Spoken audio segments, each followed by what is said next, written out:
Hello, welcome to Bentley's Backwoods Bushcraft, and this is Richard.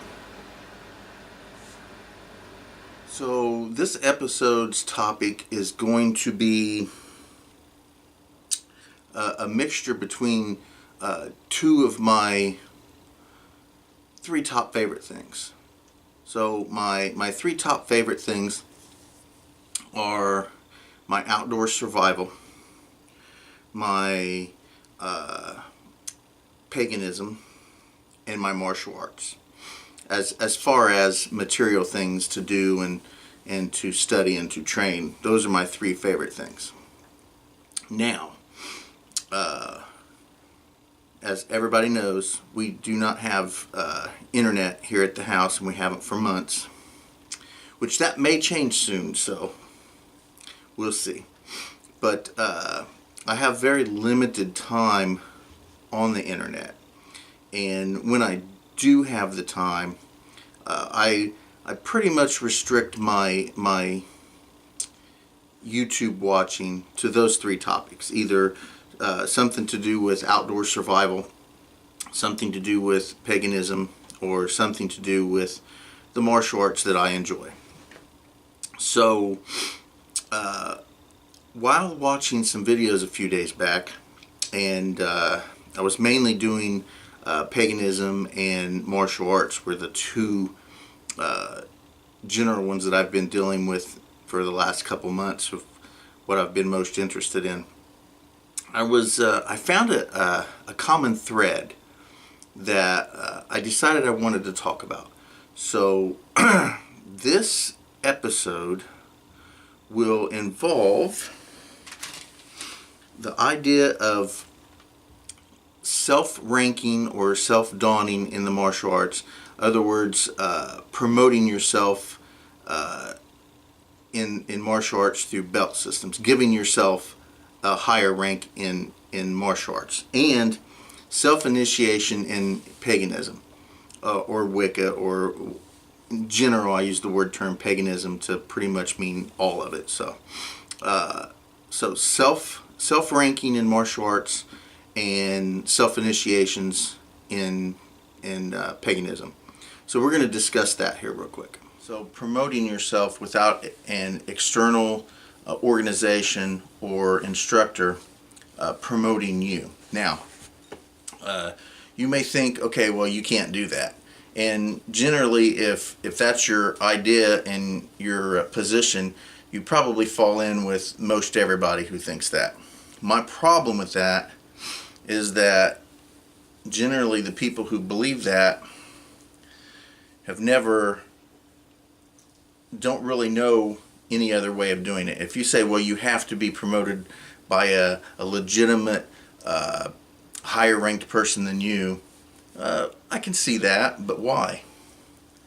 Does that person hold some kind of special authority? No, not really. I always hear people say, well, you have to have a higher ranked person promote you so that people know that you're legitimate. Well, just because somebody other than yourself promoted you doesn't make you any better or any worse than if you promoted yourself. Now, if you promote yourself out of ego or out of a desire to manipulate or to con somebody, that's not right.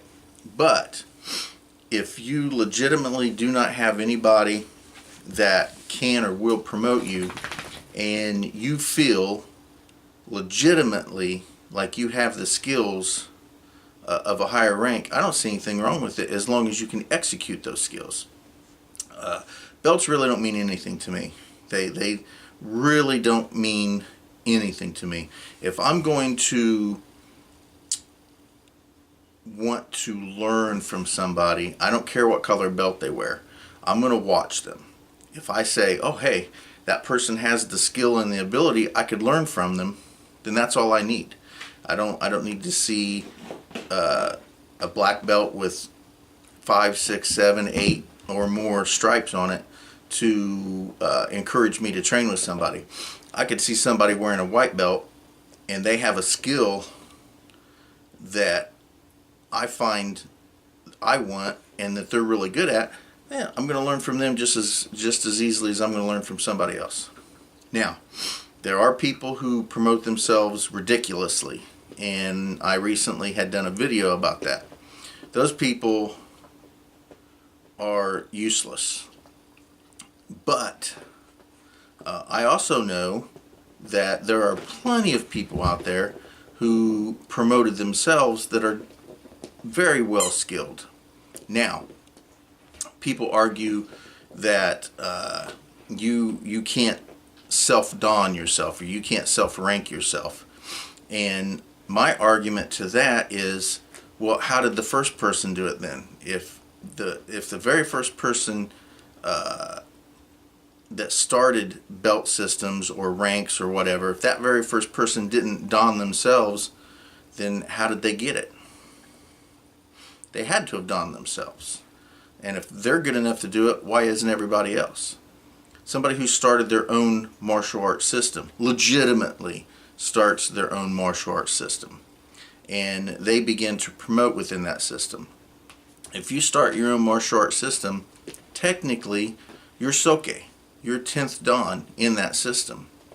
So if you start your own system, then you are a soke, you are 10th dan in that style. So therefore you begin to promote people. Now, if you're one of those people who legitimately don't have any real skills and you're just doing it because you want to look cool, that's completely different. But for legitimate martial artists, take Morihei Ueshiba. He created Aikido. He started Aikido. Would anybody ever have challenged him if he would have promoted himself to 10th dan? Nobody would have ever challenged him. I know for a fact, and this isn't opinion, this isn't belief, this isn't truth, this isn't anything but pure, honest fact. I know of many martial artists, and I would just stick to my hometown, and I can say for a fact, I know that at least half a dozen people that are 6th, 7th, 8th, 9th degree black belts who promoted themselves. Now, I also know a few who had their buddies promote them to make it look better, but in fact they just all got together and decided they were going to don each other, and 1 month so and so would give person X a 9th dan certificate, and the next month it would reverse, and things of that nature. Does anybody ever challenge these people? Absolutely not. They're respected in my town's martial art groups. They're very respected, and nobody would ever question or challenge that. I know for a fact that, in my opinion, the most respected and the most known martial artist in my town, I'll say that he's the most well respected and most known, would be an opinion of mine or a belief of mine. That's not a fact, but I do know for a fact how he got his 7th and 8th dan black belts. And he was at a tournament, and the head of his organization, which was from Japan, came up to him and said, okay, you're ready for your 7th dan. You pay me, and I don't remember exactly how much it was. I think it was $1,800. You pay me $1,800 and I'll sign your certificate. So he went running around collecting money from everybody until he got the money. That's how he got his 7th and 8th dans. Now, is that how common it is? I don't know. I know that's how that happened.